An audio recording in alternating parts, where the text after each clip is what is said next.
Welcome to I Feel Fat Today. I'm your host, Kelly Taylor. Thank you so much for joining. Oh, man. Okay. Be sure to subscribe to us on YouTube over at I Feel Fat Today podcast. Subscribing to the show gets us out there for more people to listen to us. If you are enjoying the episode that you are watching right now, please give that a like and comment, because the more you do that, the more we get pushed out to the almighty algorithm for which we do everything for. Pray to Lord Algo. Okay. And once you've done that, head over to Apple Podcasts. You can follow us there, and you can also leave a 5-star review. Leaving 5-star reviews gets us out there and lets the public know that this is a good show that people need to be listening to. So if you like what you hear, please give us a 5-star review over there on Apple Podcasts. If you would like to send an email over to us where we can give you some advice on the podcast, please send an email to ifeelfattoday@gmail.com. I can read it out on the podcast and give you some advice. We've had some of that happen in the past, and it's been a lot of fun to read out on the pod. You can also follow us on social media at I Feel Fat Today, where I update you on when new episodes have dropped, give you updates on the podcast in general, post clips of the pod. You can do that over at I Feel Fat Today on Instagram. And you can follow me, your host, Kelly Taylor, over at Hello, This is Kelly over on Instagram. Doing that helps me get booked places. And the more I'm booked, the more stand-up I can do, and the better I get at this. So thank you very much for your support. I think that's all the housekeeping. Let's see. What do we have for today's episode? This week's episode is very exciting because it falls the day after my 32nd birthday. I am recording this on the eve of my birthday.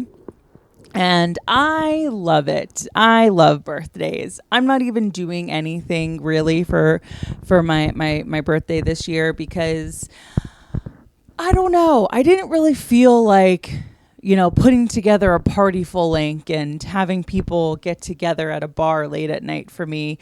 But I'm still just as excited about it. Birthdays are freaking awesome. I love birthdays. And I love being a Libra. I love everything about October. I love that my birthday is October 10th because 10/10 is just really nice.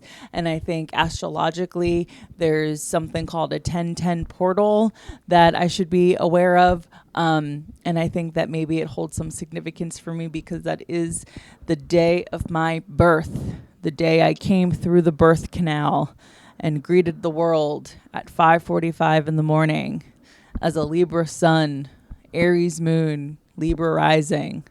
I'm a full-fledged Libra, born on a full moon, born on an Aries full moon at that. So I'm excited about my birthday and getting together with some friends, but not doing anything too extreme, having some wine, having some gossip. That's all I really want. All I want for my birthday is hot, juicy gossip, like a true Libra. Okay. So I am, of course, excited about this week's guests. We have an amazing interview coming up for you. But before that, I have an article, a very quick one that I want to read because I don't really know how I came upon it, but do you ever feel like you just want to completely abandon your life and join the circus? Just go completely off the grid. Just the pressures of capitalism have gotten to be too much, and I want to leave New York City and just hit the road, joining a circus act. I sometimes feel like that, especially lately, with just the way things have been going. I'm in a good mood today, but wow, it gets dark. And so I came across this post from a mommy blog, believe it or not. It's called Scary Mommy. And the writer of this wrote an article titled, "The Best Thing I Ever Did Was Join the Circus." And this is written by a person named Molly. And I'm going to read it to you because I think that there are some interesting takeaways that are relevant to this podcast and I think life in general. Okay, so the story goes, I've had my fair share of attempted and abandoned hobbies. Some filled a temporary gap, a craving I didn't know I had, while others fell flat, miserable failures from the start. Each one taught me the importance of balancing the demands of motherhood with my need for personal fulfillment. But one stands out above the rest. One has stood the test of time, and that hobby is the circus. The turning point came when my kids took a free outdoor performance organized by our local circus school. It was a casual event with a mix of amateur and semi-professional performers. A small stage was set in the park, framed by colorful banners and hula hoops scattered on the grass. Families gathered on blankets and lawn chairs as performers wandered through the crowd, handing out spongy red clown noses. The show left us in awe. People of all sizes, ages, and backgrounds showcased unbelievable strength and balance, from defying gravity on trapezes to performing elegant routines on silks. I thought these types of stunts were strictly for professionals like Cirque du Soleil performers and Pink. Could normal, everyday people do this? Imagine my shock when I learned I could just stroll into a circus school, which actually exists, and there's likely one near you, and sign up for classes. I kept thinking about it. Could finding balance in the air translate to finding balance in my life as a mom of 3? So I took the plunge and signed up for an introductory aerial arts class where I was introduced to different setups like the steel lycra, silks, and trapeze, along with fundamentals of the practice. Aerial arts was the most random, wild hobby I ever pursued. And I still can't believe I do it, really. My early attempts were anything but graceful. I barely made it halfway up the fabric, constantly confused my left from my right, and ended each evening after class with a long bath to recover. But I was hooked. I wasn't instantly good, though. When I returned from my second session the following season, we had graduated to more complex sequences, and we were going to learn our first drop. I sauntered in with overconfidence, only to be swiftly humbled. With my hands caked in rosin, I grasped the fabric and began to ascend, wrapping it around my ankles to create a nook to step into and invert in the air. I failed. I failed over and over, struggling to lift my hips high enough and nail the angle necessary for rotation. That first year, I was the only one in my class who couldn't conquer it.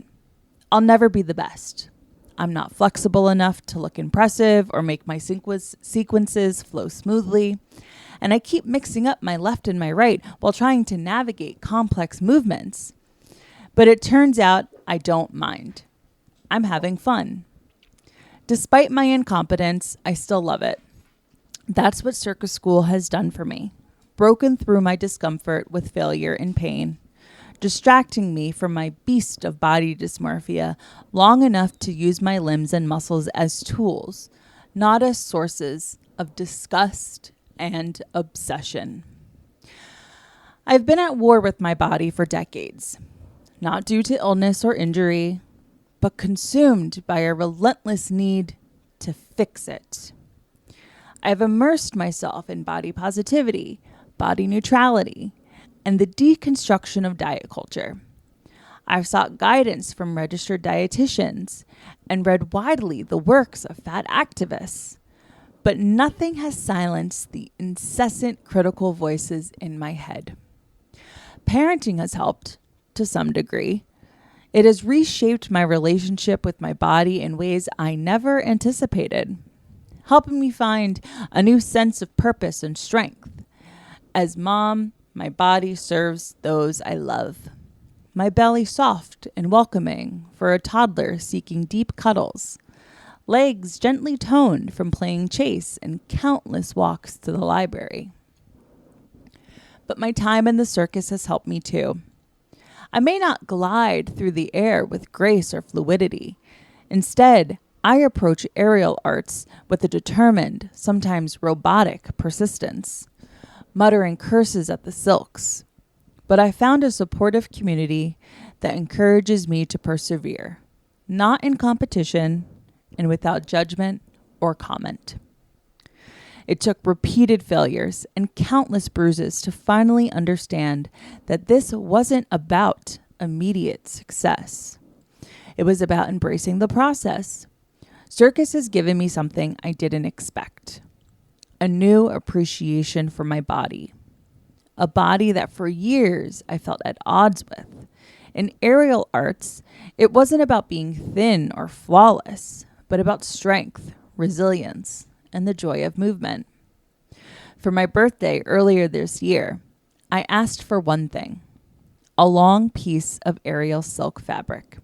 It was a way for me to continue conditioning, perfecting my technique, and staying connected to the sensation of it enveloping me. Smooth against my sweat-soaked skin, providing both a soft touch and firm support. My children were so excited to present it to me. They've embraced my newfound passion. "Mom, are you going to clown school tonight?" my son teases. I laughed and scooped him into my hug. "Yep, buddy. Want to see the video of the cool things I did when I get home?" If there's one takeaway from all of this, it's to never stop trying new things. Find something that moves your brain or body in a way that feels like play, not another item on the never-ending checklist. You don't have to achieve anything to feel fulfilled. Sometimes you just need to hang in the air and see where it takes you. So that was a blog entry from Scary Mommy. And I really loved that piece for a few reasons. I think my key takeaway, just in the vein of this podcast, is the sort of section on body neutrality, body positivity, and how, you know, you can sit and read and try to consume as much to get out of your head. You can consult with dietitians. You can do everything you think you can do to deconstruct these negative feelings about yourself. And for this writer, she found the way through all of that through action, through joining the circus. And did she actually, join the circus? Did she actually pick up and leave her life? No. She goes to circus school at night, is still a mom of 3, is still doing, whatever outside of that. But I think that the lesson here is to not stop yourself because you feel like you can't you can't be involved in something because of the way you look, the way you think, the limitations you've put on yourself that are completely made up. And I really liked just this short, sweet piece that kind of encapsulated all of that. And so I hope you enjoyed it as well. And then, we're going to move on. We're going to bring on this week's guest. Now, the thing about this week's guest is he is a very good friend of mine. He was one of the first friends that I made in stand-up. And it was such a pleasure to talk with him. You can find the brand new special from Ben Kirschenbaum over on Mark Norman's YouTube page. Please check out Ben's new special. And after you do that, listen to him on this week's episode of I Feel Fat Today. Please welcome the amazing, hysterical Ben Kirschenbaum. Made the trek all the way from the Upper East Side. Oh, yeah. No, it's not too bad. Yeah? Yeah. So you were living where you grew up, essentially. Same part of town. Yes. So I grew up 10 blocks away or like 15 blocks away from where I currently live. Yeah. Okay. What was it like growing up in Manhattan?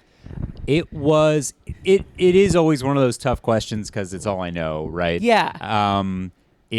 What I will say is like your world, I feel like it's true anywhere, is very small when you're growing up. Yes. So I grew up on 93rd Street. I rarely would go below 70th. Yeah. So it's not later on, obviously, like in high school, you start going to cooler areas and stuff like that. But growing up, like lower school, middle school, it was much more, I was not taking advantage of the fact that I was in New York City. Yeah. Yeah. Man, that's so cool.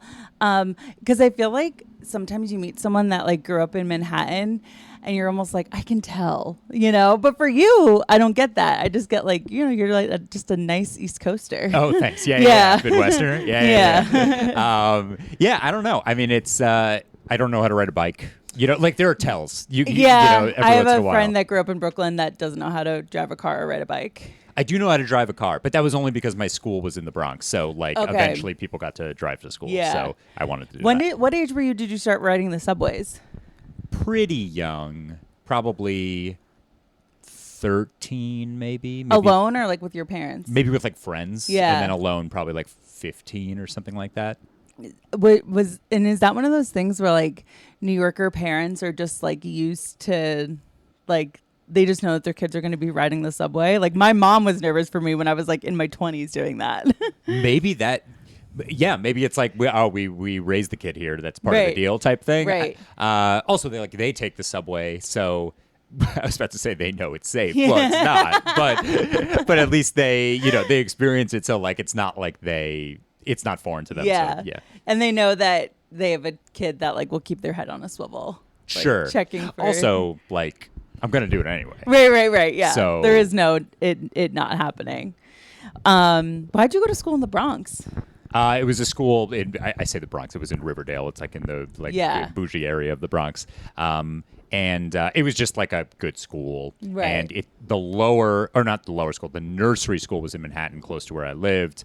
And then once you hit first grade or something like that, it's in Riverdale. So you just take a school bus. Oh, it was okay, like 30 got minutes, it. Yeah, so it was traffic. like even the kids like in your neighborhood went to the Riverdale school. It was a very Upper East Side-y type school, a little gossip girly type thing. Yeah, so I like you and your wife actually have like, I haven't started it, but you guys are inspiring me to watch Gossip Girl. Oh, wow. Well, then we have a positive influence on you. Totally. And it was so funny. I remember I was over at your apartment and we were talking about NYC prep and you were like, that was like, well, we knew some of those. You knew some of those people. Not close, but like. Yeah. And then what I will say about Gossip Girl, and I guess it's true for most teen dramas, they start off really strong. Yes. And then they run out of plot lines. Yeah. Pretty quickly. Right. Makes sense. I felt similarly about the OC, which was like a big show. Oh yeah, are you kidding? OC. Right before you got here, I was watching the new show that he's in. Nobody Wants This.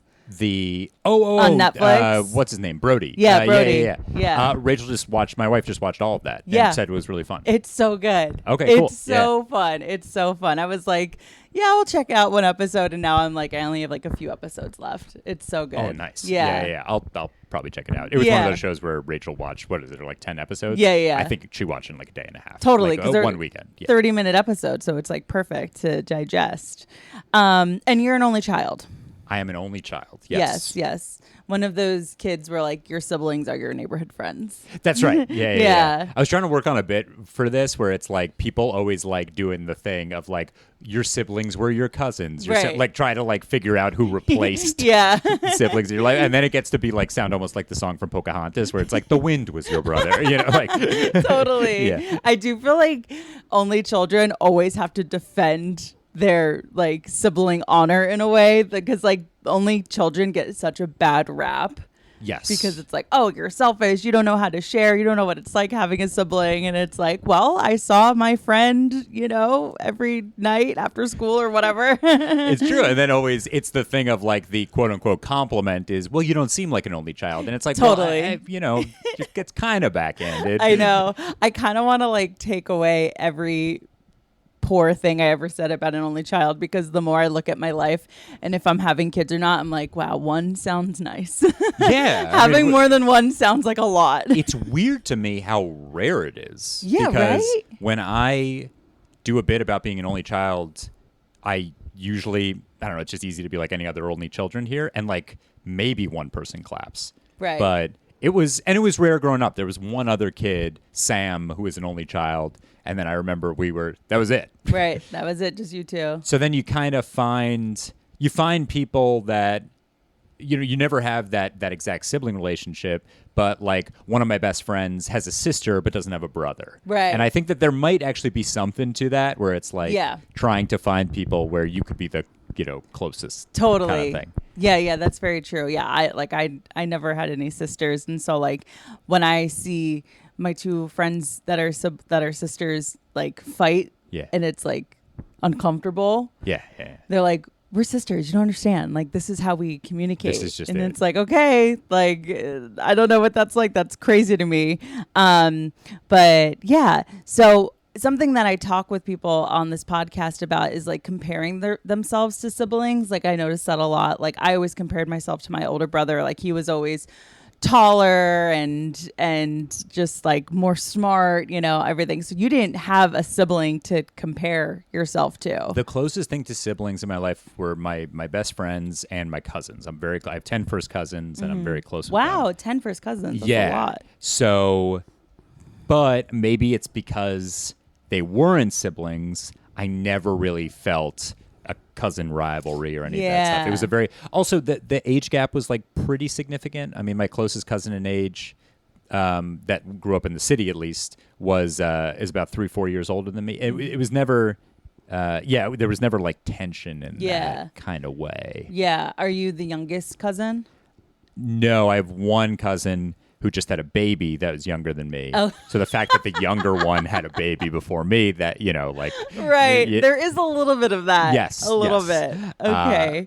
But I was on the young side. I'm like of those 10, I'm 10 of 11, I guess. Right. Yeah. Okay. So growing up in Manhattan, did your mom cook at all? That's a good question. So my dad's actually like a pretty talented cook. He's man of many talents. He's a fantastic chef. My mom, I hope she doesn't listen to this, was not. She made like pasta, like some basic dishes. But yeah, my dad was the much better cook. Okay. So like, because I feel like anytime I've I used to work for this lady that lived on the Upper West Side, like for a bajillion years, and she would like store her jeans in the stove. Like, she's like, if I'm gonna go get food, I'm gonna get something quick from the bodega, or I'm gonna go to like the spot that everybody knows me at, like at the local restaurant. So like a lot of eating out, because it's like in Manhattan, even a big apartment in New York is a small apartment to a certain degree. Of course, the kitchen was tiny. Yeah, so it's like, even like, I love cooking, but like, you saw how small my kitchen is. It's so hard to cook in there. No, there are a few restaurants. There was Delizia, which the pizza place on 92nd Street. There is the Chinese food place that we would go to, kind of changed over time, but like, a few years this was the staple. But whatever, there's like 3 or 4 restaurants that I think I am built on, like my body is mostly that. Right, got it. So yes, my dad would cook every once in a while, but he was also busy working, so like a lot of takeout. No doubt about it. Yeah, totally. And your parents worked. You both had. You had working parents, so for sure. And my dad's a surgeon, and he's like, he's not retired, but he's definitely like slowed down like a little bit. But growing up, it was one of those where the pager would go off in the middle of the night type jobs. Oh yeah. So growing up, did you do sports or anything? Yeah. not particularly athletic. I played like JV tennis. And I'm like somewhat coordinated. I am, in terms of just talent, I'm very slow. So that's the main impediment. Or actually, second impediment. The main impediment to me being good at any sport that involved anything resembling contact is that I was afraid of the ball, like pure fear. And it actually, like in like really little league, say soccer, people would think that I was a quote selfless. Like I was the only kid that passed because everyone else. You're just like, I don't want just this. Pure terror. Yeah. Was it just anxiety? getting hurt. And getting hurt. Yeah, everyone. I mean, I was the kid at the playground where every kid has a death wish. I mean, they're going down the slide head first, all this stuff. I was the kid who could like barely, I was looking at every step. I was very cautious. Why do you think you were such a cautious kid? I always wonder with like anxiety stuff, how much is nature, how much is nurture? Mm-hmm. I think in my case, a lot of it is just nature. I mean, like, I hear stories from my parents where it's like I'm a year old and, terrified of something. So so it's like you're not being influenced to be that way. Your just natural inclination is just to be like I think afraid of danger. I think so. There are a few things. I mean, there are definitely things like stand-up where it's for a lot of people that would be very anxiety producing. For some reason, it's not as much for me. Yeah. Not that I don't have stage fright sometimes, but then there are a million other things where I can blow people out of the water in terms of my anxiety levels. Right. So yeah, that's like such a funny thing for a kid growing up on the Upper East Side to just be like filled with anxiety. It's like, what are you so anxious about? Well, right. Yeah. I mean, you find things. Trust me, you find things. And you skew to be a bit of a hypochondriac. Yeah. You know what's weird about that is maybe it's just like when you have an anxious personality, it sort of like it's not always over the same thing. You always have the anxiety, but like when I was younger, my big thing was separation issues. And maybe, of course, being an only child could have something to do with that, separating from my parents. I went to like a summer program when I was 16 and lasted a day. Really? So this is going on. College was like, my parents got insurance on college because it was like, oh, he's probably not gonna. Oh my gosh. And I feel like, because you grew up Jewish, or you are Jewish, right. And so like I feel like going to camp is like a staple. I never went to sleepaway camp, and summers were very depressing for me because all my friends were away. And you couldn't overcome it? You didn't want to? No, I really couldn't. I really couldn't. Really? And so that was kind of my main thing growing up, and I wasn't really a hypochondriac, and then I guess once I got over the separation stuff. Keep in mind, I live now 20 blocks away from my parents. So when I say... yeah, really got over it. Yeah. So I say that with an asterisk. But then like health... So like every once in a while, I definitely get the thing of thinking I'm dying and all that it's stuff. just, casual thinking I'm dying. Yeah. No big deal. How are you going out on the road? Like, you'll be just like in a seedy motel in Wisconsin. Yeah, I mean, that's the thing. When like my aunts, when I describe to them going on the road and going to the middle of nowhere and stuff, for people who knew me well as a kid, they're like, what? That's totally seems like a 180. Who replaced you with this body double? But I think that's what it is. It's like, oh no, I'm the same guy. It's just that my anxieties like went to other stuff. Totally. It's so, I totally relate to that. I had my two fears, like giant fears, were flying and driving. Okay. I was terrified. Now I can do both with ease. Driving, being the driver, the passenger? Being the driver. Yeah. Okay. Yeah, I used to like always want to be a passenger, and like now when it comes to driving, it's like I'm actually thinking like, oh, I could do a better job at this, which is like crazy because I would never be like that. But I think that like, because I guess with plane anxiety, which I definitely have, part of it is the lack of control. Yeah. Not only lack of control, but it's also like, I don't even get how this machine works. Right. Like, and it makes no sense, like flying, Yeah. And I think up until recently, we all had this feeling of just like, well, I don't know how this thing works, but there are people that are trained to make sure that it works. And then earlier this year, like doors are flying off and like things are happening. And it's just like, oh, okay, maybe people don't know what they're doing. And it kind of instills a newer fear. Did I tell you what happened to me on a flight I was on recently? No. Takeoff, and pretty much immediately after takeoff. So we're already high in the air, but like right after takeoff, strong smell of smoke. Like really, like everyone looking around. Yeah. And maybe it would have been fine if the flight attendants were like cool, but they're sprinting up and down the aisles, I guess searching for the source. And when I saw them freaking out, I'm like, oh my God. Immediately I'm taking a Xanax. Immediately. Or just killing myself. I mean, I'm taking enough Xanax to overdose because I'm going to die anyway. That's right. Go out with a bang. But what is weird is that I'm on the plane with my wife who she didn't take a Xanax. She didn't have a drink. She is like so cool as a cucumber. Yeah.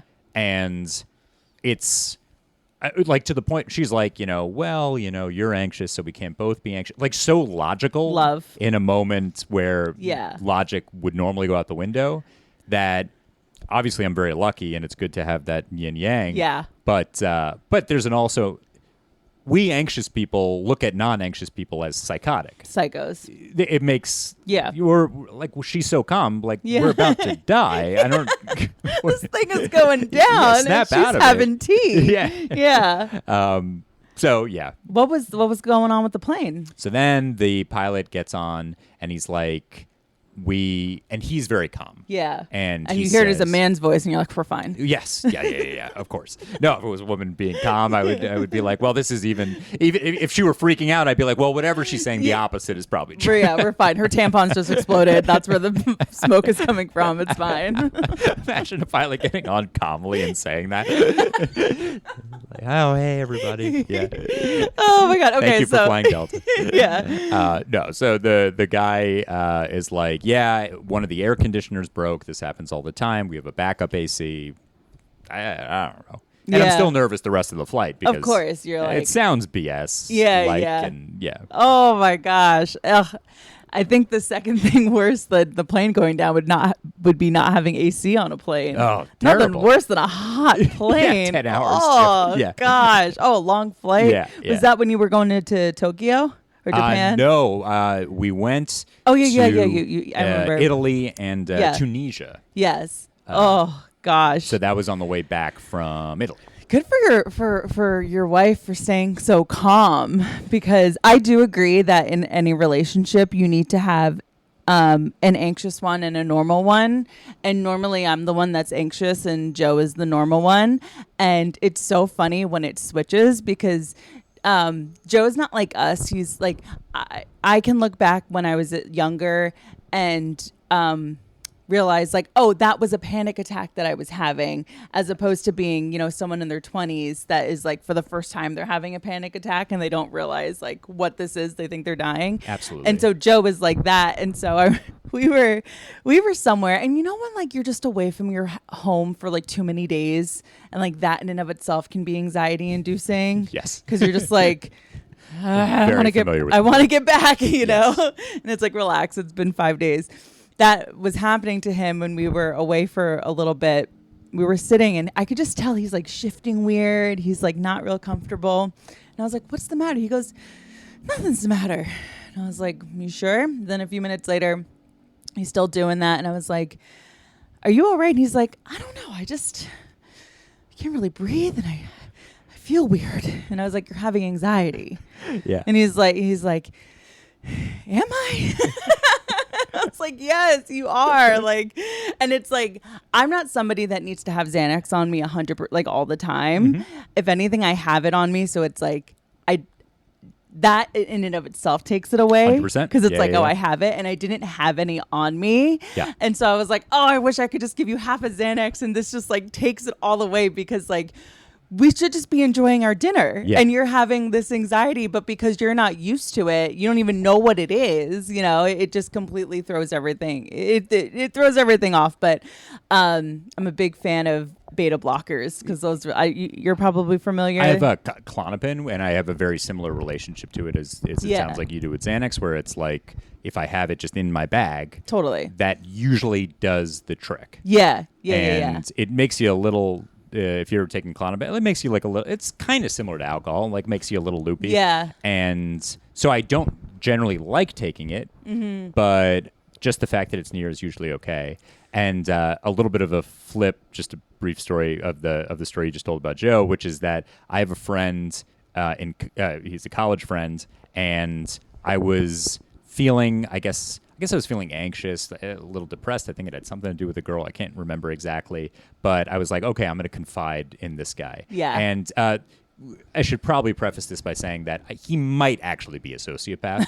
So great. Not dangerous, but like I don't know if he feels anything. Right. But I said to him like, I'm a little like depressed, anxious about this, and this. And he's like, oh, what do you mean? And I was like, well, what do you mean? Like, I'm not feeling well. He's like, does it hurt?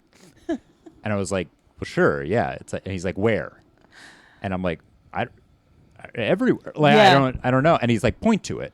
And it was one of these strange, like you feel like you're talking a different language. Right. Type things. But again, he might be actually, he might be emotionally disturbed. But it is a weird, people experience the world very differently. Totally. And I also think that for men specifically, a superpower that anxiety gives you is empathy. Like I noticed that my guy friends that skew more anxious are like, you guys are really empathetic people. Whereas like a guy that doesn't understand that, like, can't see another perspective of how someone might feel about something, Yes. So. And if you're familiar with the feeling, you know what you would want other people to act like when you're going through it. Yeah. So how to be kind of, and it's also like anxiety is, I've like, I think helped people out with anxiety, which is the ultimate phony, who the hell am I to help someone out? But like, I do know like what it's like to be a calming presence for someone when they're going through shit. Yeah. And as long as I'm not also going through shit, I can try to be that for someone. That's awesome. And I understand that feeling well. It's just so funny that you can be that person. And then once you're in it, when you need someone to be that calming force, all of that flies out the window of like how how to be there for somebody. It's wild. I mean, I know what an anxiety attack is. I'm very, very familiar. I've had, countless amounts of them. The kinds where you feel like you're dying, you've experienced it over and over again, and yet you still feel like you're dying. And it's like people around you are like, no, like your throat is not tightening up. It's just in your head, and you're like, no, this is the one. Yeah. This is, Do you have any, this is the big one. Do you have memories of like the first time you felt anxiety? Oh, well, again, I think that probably it goes before I think that there is like even before I could talk. Type like aspect. Before you're even conscious. In terms of, I think so. My grandmother, my dad's mom, passed away when I was 4, and I don't remember it very well, of course, but apparently after that happened, and I think it's true for a lot of kids who just experience death for the first time and have no idea how to understand it. Not that I understand death now, but like, you know what I mean? I think I had like a really rough time going through that, and I think that was a period where I was like, maybe that was more depression than anxiety. It's so hard to know with like a little kid. Depressed 4-year-old. But they took me to a therapist, and it was one of those things like depression always, like you don't really know the source. Yeah. Sometimes the source is a million things. Right. And I think they did the thing, which I assume is pretty common for child psychology, of having the kid draw a picture. Mm-hmm. So I drew, I think, like a bowl of soup, which is what she would cook for me. So I guess child psychology is a little more obvious. Yeah. It's like, oh, no, this is what I'm sad about. Yeah, totally. I see. Okay. Yeah, so it's just like anxiety, it has just been this like lifelong thing that you've always dealt with. Yeah, I've always been a bit of a head case. Yeah. Okay, so I'm curious as far as like growing up, when it came to food, like your parents are both healthcare professionals, so like I'm sure they were always conscious about like having healthy food in the house, or no? they really didn't care much. My dad like loves food and alcohol. Okay. He likes to party. He likes to party. I respect it. But he also is like, I also really respect my dad's the kind of guy with food where it's like it doesn't matter if it's Popeyes or the most expensive French restaurant, whatever. Like he loves it all, and he gets true enjoyment from food and alcohol. Like he's not it's not just like his hand is moving. Yeah, it's yeah. like it's not just dopamine. It's like pleasure. He's really enjoying it. Yeah. I mean, my house didn't have too much snack foods, but it wasn't because my parents were like, don't buy Snickers type thing. And my relationship with food, other than a couple like little chubby phases or whatever, I had a chubby phase where I just was obsessed with ginger ale. I would just like going to the nurse's office type thing. So I gained a little weight from that. It has a lot of calories. I think Scott Disick just did that recently. He was in the news that he gained a bunch of weight because he thought ginger ale was like a health food soda. Yeah, I mean, maybe because they always give it to you at the nurse's office to calm your stomach. But I went through a phase where I was downing. I mean, I was Mr. Canada Dry. I mean, it was just insane. Oh my gosh, that's so funny. Schweppes or Canada Dry? I think whatever I could get my hands on, honestly, you're just really into it. I think I might prefer Canada Dry a little more. It's sweeter. Right? Yeah, it is sweeter. But with weight stuff, I kind of had, I guess, a thing. So after college, I moved to Chicago to try to do comedy writing and like more sketch and improv stuff. And like a lot of people in their early 20s, I felt very lost. I mean, I chose this thing, but like, I don't know what I'm doing. And I've always been kind of one of those people where if I don't exactly know what I'm doing, I just decide to like do something. Right. So like in college, I had no idea what I wanted to do, but I was like, okay, let me try to get good grades. Like, no matter what, getting good grades is positive. Yeah. Unless, of course, you become a comedian where no one gives a fuck. But so that's what ended up happening. But then I was like, after college, I was like, oh, let me try to get in good shape. Like work out, eat healthy. Yeah. And I took it to like what ended up being a bad extreme. Really? Yeah. Can you tell me about that? I screwed up my hormones and really? Stuff. Yeah. So you're in your 20s? Yes. In your 20s, and you just decide like, okay, I'm going to work out. So what did like that entail? Like, what did a day of working out look like? It grew. So it started off like normal and healthy. Like run a little bit every day or try some weights. Yeah. Probably I know I screwed up with, if you're going to do like weight stuff, to really figure out how to do it correctly because you will hurt yourself. Yeah. And that came to bite me in the ass later. But basically it built up to eventually working out like an hour a day or maybe a little bit more. And I think part of it was that I probably wasn't doing correct form. Whatever it was, I started eating like insanely healthy, got into the whole reading magazines and have like a pretty obsessive personality. So it was like, just got into it. Yeah. And if you work out a lot, you got to eat a lot. Right. And I was like kind of dieting as I was working out a lot, which is going to fuck up your body. Yeah. So that was, I one time, I woke up in the middle of the night and I had like bad heart palpitations and it wasn't anxiety I felt. And I, for whatever reason, my instinct was to like drink some orange juice or something and it made me feel better. So your body was craving something. Blood sugar was getting like, I was having weird reactions. And then my mom is an endocrinologist with hormone doctor. So she's like, check your hormones. I did. And like everything was out of whack. Really? Yeah. So was that enough to break you of the cycle you were in? Yeah. I mean, it was definitely a wake up call type thing, but it takes time. I mean, like there was definitely, so I was getting crazy with it. Yeah. It's like, I mean, I know it's sort of the reverse of the common problem of having a bad relationship with food and exercise. Right. But you could go too far the other way too. I mean, especially if you're not doing it right. If you're gonna work out a lot and eat, do it correctly. Yeah. I was not. Make sure that's the working out a lot and then not eating enough is just as bad as eating too much and not working out enough.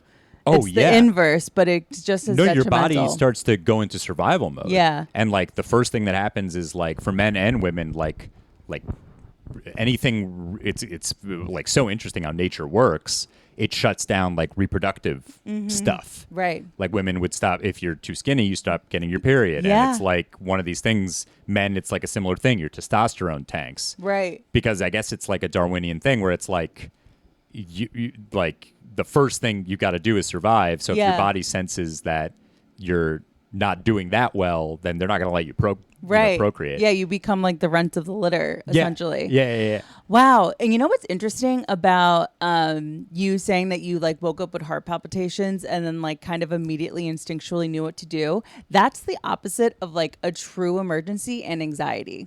Because in anxiety, you don't know what to do. But when it's like a true, like, okay, I have to like fix this, it's like, you know what to do. You're able to do it. 100%. Yeah, that's so interesting. I don't remember why I knew to do that. I mean, I might, because I wasn't hungry, I guess. I was like. Well, cravings of any kind are your body wanting the thing that it feels deficient in. Yeah. So the fact that you like just kind of instinctually knew to go get the thing that has the vitamins that you're needing was just your body like it. That is evolution, which is crazy. That's really cool. Yeah. Yeah. Okay. Interesting. Yeah. So that was you. So you know, had that happen, and then were you able to like taper down from working out excessively, or was it over time? Over time. Yeah. I still do work out a little bit pretty much every day. I'm not like pretty moderate, whatever. It's much more for mental purposes rather than anything else. I have like, as we've kind of touched on, pretty bad like depression tendencies, and a little that sort of routine has really helped me.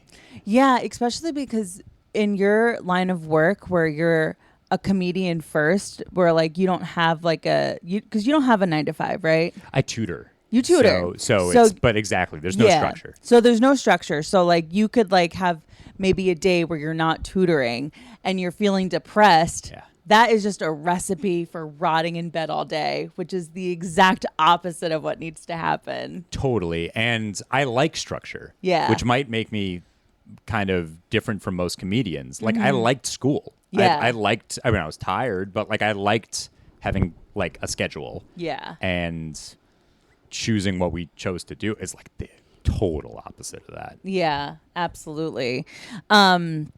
What else was I going to ask you? Okay, so when you got into working out really hard, when you just decide, okay, my thing that I'll focus on is being really fit. Was that the first time that you like deployed a specific diet? Or did you other try than the diet? pure? Well, I had the ginger ale diet. Oh, the ginger ale phase. And then that morphed eventually into a Diet Coke. As you know, I drink excessive amounts of Diet Coke. In college, I would get was it a 2-liter? What's the biggest one? 2-liter, yeah. And I would just, if I were studying that day, I would like go to the library with a 2-liter Diet Coke, and it would be gone by the time like the day is over at maximum. Yeah. It's just delicious. It's so good. I don't know what else to say. Chemically addicted. What do you want? It's oh my God. The chemicals are the best part. Literally. People are like when they're giving you a more pure whatever Diet Coke, it's like, well, I need more aspartame. Yeah, aspartame is what I'm here for. Yeah, I need a hit. Yeah. So, but like, you know, in terms of really being conscious of exactly what I eat, it was this evolving thing of like, and again, like reading magazines, and you're like, you got to have this many carbs and this much protein, and also like nutrition. I guess I feel like people know, you know, generally what's healthy, what's not healthy, but nutrition seems like it seems like a very soft science. Yeah. Where one food is like the flavor of the month, and then they're like, no, actually you shouldn't have carbs, and they're like, no, actually, whatever, complex carbohydrates. Right. Like they feel like they're fucking with you. It's all marketing. It's all whatever it is that can sell the next thing. Like when we were growing up, it was like, don't have no fat, no butter. Yep. That everything was, I can't believe it's not butter.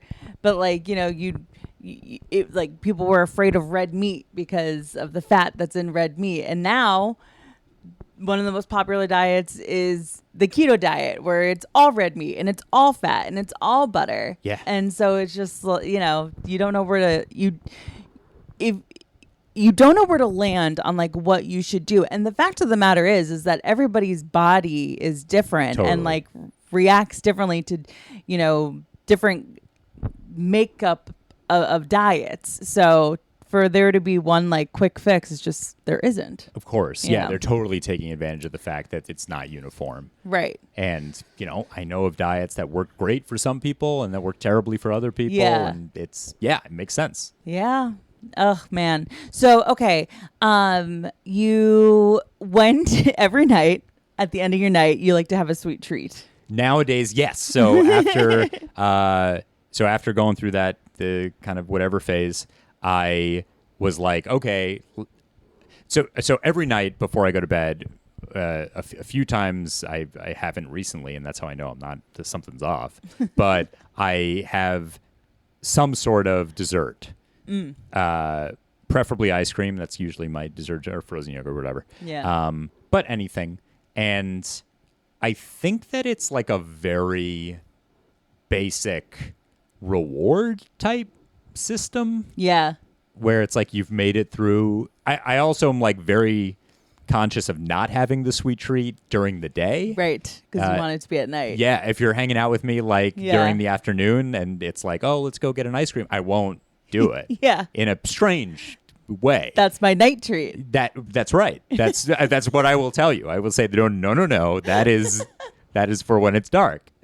But I do have like some sort of ice cream or some sort of thing before I go to bed. I think it really is that. It's like, oh, good for you. You made it through a day. I like a reward system. I'm not against a reward system. Do you think when you were growing up, was it like, Ben, if you don't do this, then you don't get ice cream later, or do this and you'll get ice cream? Do you think that may have happened? I'm sure it did. I feel like that's like such a common parenting thing. Yeah. I mean, honestly, with like my family and culture, and I'm sure a lot of cultures are very similar to this, it was your classic, they're feeding you until you vomit, and then they're telling you, why are you not skinny? Right. That is my like Eastern European Jewish culture. I'm sure it's very similar in other cultures that are very food oriented, which is like most cultures. Right. But it was one of those things, they will stuff you and then they will berate you. Yeah. Yeah, that's what you grew up with. That was the vibe. The sentiment. It was easier for guys, as it always is. Yeah. Like, guys, it would be less pressure. Right. But definitely for the girls in my family, it was that they would be like, "Why aren't you eating? Eat, please eat." And then I made this. They would guilt you into eating. Like someone worked really hard to make the food, and then it's like, well, you got you had too much. Yeah, you had too much. Yeah. Okay. Well, it sounds like you said that if you're not having like that sweet treat at the end of the night, then something is a little bit off. Is it just because like your scatterbrain didn't forget, or like what's happening that it's not happening? I mean, it's one of those things where like it's such a normal part of my routine where if I have dinner and then I get into bed at whatever time and Rachel's like, wait, do you have like ice cream or something? And I'm like, no, it didn't even occur to me. Yeah. That probably means someone has died, or something extraordinary. Something's amiss. Right. Okay, so being that you're somebody that skews more to being more anxious, it's so interesting that as anxious people, we go into a line of work like comedy, because like it's all about being perceived. Like we're constantly being perceived when it comes to just getting on stage and putting things out onto the internet for people to comment on and have an opinion on. How have you been doing with your anxiety now that you've recently released a special on the internet? It's not pleasant. Yeah, I'm living in hell. No sweet treats. There's no sweet treats in hell. Yes, that's right. All kale. I released this thing, and the thing is that like I had a lot of trouble with the sort of limbo period between filming the thing and releasing it. Yeah. Because I didn't have, I mean, I helped with the editing, of course, in terms of like watching it and being like, telling the editor, you know, oh, fix this, don't fix it, whatever. Right. But I'm not computer set. Like, I didn't edit it myself. So it was kind of a 5-month period of like, I don't know, we were talking about with the airplane. Like, it wasn't under my control to a certain extent. And I don't know how the thing is going to do. Right. So I'm nervous. And then it comes out, and the issue with the special type thing is like, it's not like it comes out and it's not like you got a grade back from a test. Right. It's like it comes out and it's like, oh, well, I won't know for forever if this thing was successful or not. Right. You know, I know the views and I know the likes and all that stuff, but it's like kind of open-ended what it ends up doing. And that's just a feeling I have to get used to, and I already feel like I am. Okay, yeah, because I was gonna ask, like, how do you get through that? Like, how do you manage with like this? Now it's truly out of your control. It's out there for people to consume. Yes, yeah. All I can do is like release clips on a certain schedule and that, but it's not only out of my control, but it's also like it's no person control. It's a algorithm. Yeah, it's like kind of like sci-fi, where it's like I'm at the whim of this this AI thing, and whether YouTube decides to generate it or not, it's like, well, that's really out of my control. Right. Well, everybody listen to this. Make sure you check out Ben's special. Don't even watch. Just hit like, please. I won't know the difference. No, I hope you enjoy it. Please watch. It doesn't matter to me whether or not you like it. Just make sure you hit like. I'm not in this for the audience to enjoy things or escape from their problems. Oh my God. The most successful comedians maybe aren't that putting stuff out for people to enjoy things. So maybe that's a good tip. I think they're putting stuff out that they think people enjoy. Yeah. Well, maybe. Okay, let's see. What else? Are you the most anxious of your friend group? Or are you all just a bunch of little, like you're from home friend group? A bunch of nebbishy Jews. You know, I have certain friends. I definitely have certain friends that are more reminiscent of Rachel, that are like, they don't seem to have much kind of angst or anxiety. I mean, I've got some eccentric friends who could give me a run for my money, I think. Totally. Maybe in different areas. Yeah. But yeah, I mean, I think I hate to, if we got Jewish people listening, I hate to do the stereotype, but like, we are an anxious people for the most part. That is one of those things where like, when I saw my wife act like that on the plane, I was like, we got to do like a 23andMe. I mean, this is crazy. This is not, you're betraying our culture here. And she grew up in Manhattan too. She grew up right near me. Yeah. So you guys, like, it's like nature versus nurture. You're like, this is just my nature. This is just who I am, how I am. And, you know, I'm sure you could get into historical reasons and all that kind of stuff, whatever. It runs deep. Yeah. But, and my parents, you know, they're anxious people in their own way. Yeah. But yeah, that is the weird thing about anxiety. It comes in a lot of different forms. And right. Do you ever get anxiety centered around food where like you eat something and you're like, wait, I think this has something that I'm allergic to in it, and now my throat's closing up? How did you know? That was kind of creepy. I didn't tell you that story. No. Really?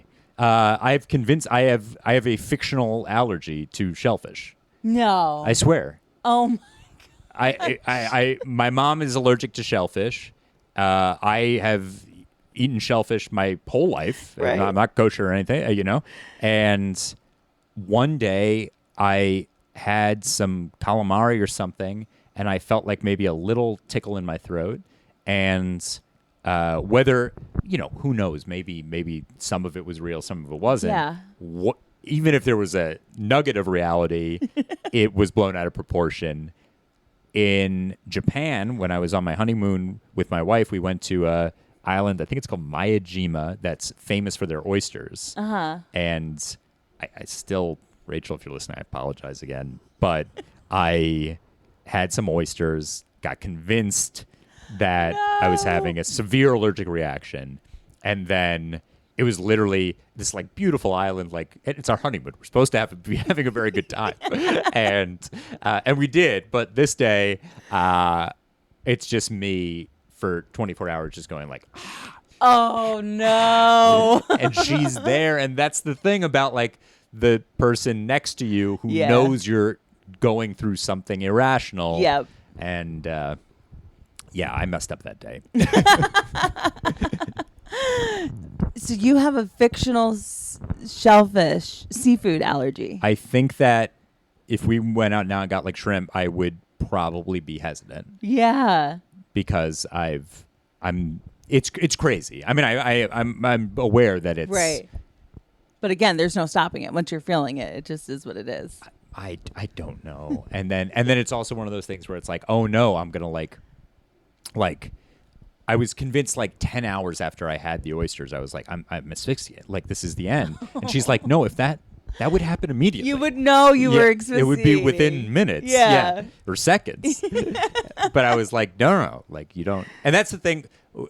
Anxious people, we're quite confident. Yeah. We're like, we're kind of dismissing the more rational person and just being like, no, you don't get it. I'm the kind of guy I know who has best. a delayed reaction to oysters that I've never had before.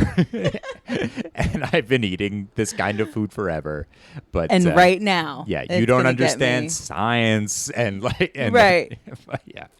And it all just stems from the fact that your mom has this allergy. My mom has this allergy, and it's not a deadly allergy. She just like has like stomach pain. She'll just get she'll get like a migraine. Yeah.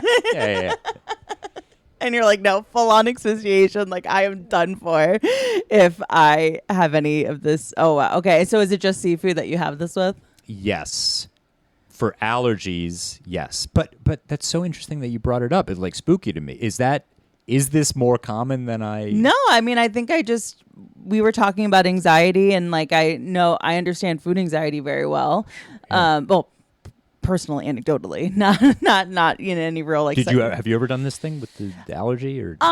No, not quite to what you're explaining, but I like.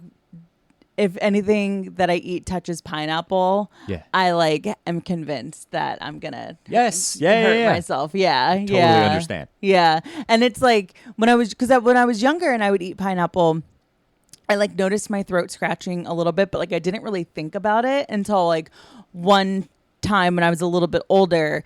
It like I got like a little bit splotchy and like my lips got really big, and it was like and I remember my mom saying like, oh, don't eat pineapple, like if that's happening around your airway, like that worries me, because she's a nurse, so like again, medical professional, like she's like, that worries me, like I don't want you to asphyxiate kind of thing. So then from then on I just like never touched it until like if I take a sip of something and I like know the taste of pineapple is in there, like I have to like, push it away, and I'm like, I'm doing that as well. So that sounds like it's a little more based in reality, but I totally understand. Right. Yeah. I'll be fine. I will literally be fine if I have a little bit, but like I still like get so nervous. It's associated. Yeah.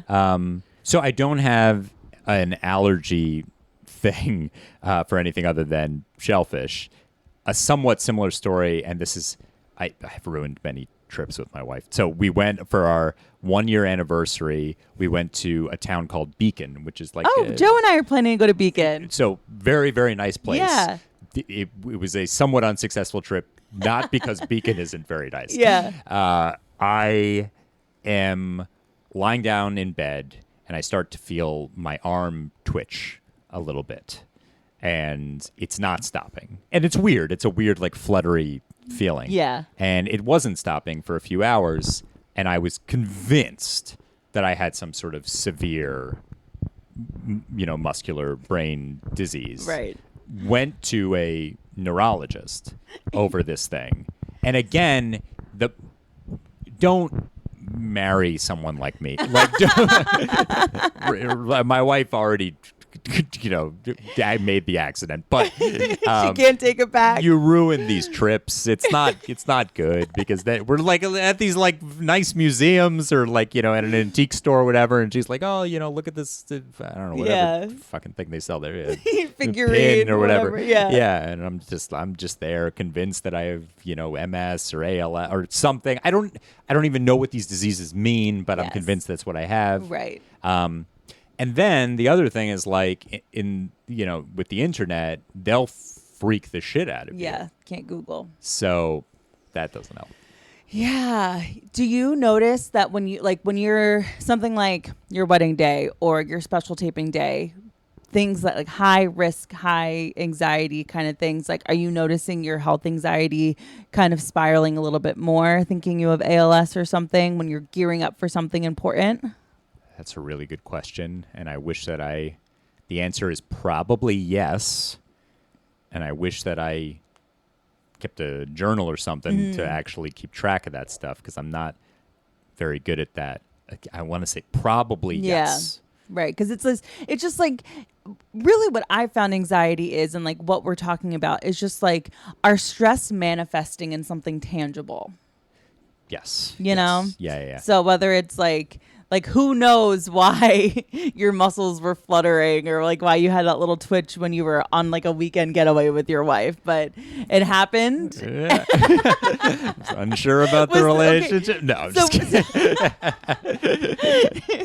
So like when you go to the neurologist for this, are they like, Ben, why are you here? Or are they hearing you out for real? Like telling me to do a million tests so that they can get yeah. But I do think that I'm making the joke about it has nothing to do with my wife, but I think it does go back to what we were saying before. I'm in a new place. I'm out of my comfort zone. Yeah, totally. And it's not a coincidence. Yeah, I used to sleepwalk when I was sleeping somewhere unfamiliar. Interesting. Yeah. If I wasn't in my own bed, I remember it happened to me a lot in college. But like the first time I was like in a dorm room, I would sleepwalk a little bit. So fascinating. Yeah, because you're just like it is an anxiety, and like our bodies are so just like it's uncomfortable being somewhere that you're not used to. So sometimes you'll do something that is like it's really weird. Your body reacting in a way where like it goes back to the control thing. It's like I'm not controlling what's happening. I'm not controlling the fact that I'm sleepwalking or the fact that like my I'm feeling like heart palpitations even. Yeah. So. And I think it does usually stem from something. Like I think I did do, like an arm exercise the day before. Right. Probably there was a tiny stimulus that like did make sense. Right. But then it's just the snowball of anxiety. You don't have the logic to like connect it back to that in the moment. But you're also right. It's almost like, it's a weird word to use, but like a scapegoat almost. It's like, it's like putting it all into one, I guess I'm not exactly, but it's like, putting it all into a concrete thing, which makes sense. I mean, like the mind-body relationship is like so creepy. Have you ever read books like The Body Keeps the Score or anything? No. I feel like you would really connect with something like that. Okay. Because your brain manifests into these physical ailments, and the ailments are real, but like, I don't know, it feels like you maybe would get some use out of looking into how your brain can manifest pains and reactions like that. So maybe it'd help you not spiral a little bit. Send me the link. Yeah, for sure.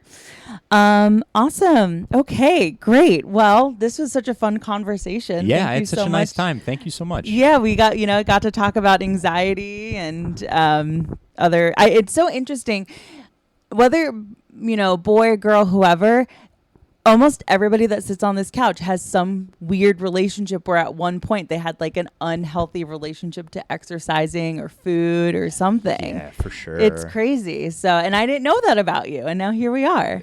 Yeah, I mean, it's, I guess, I don't know. I mean, it's like food. It's got, because you got to eat.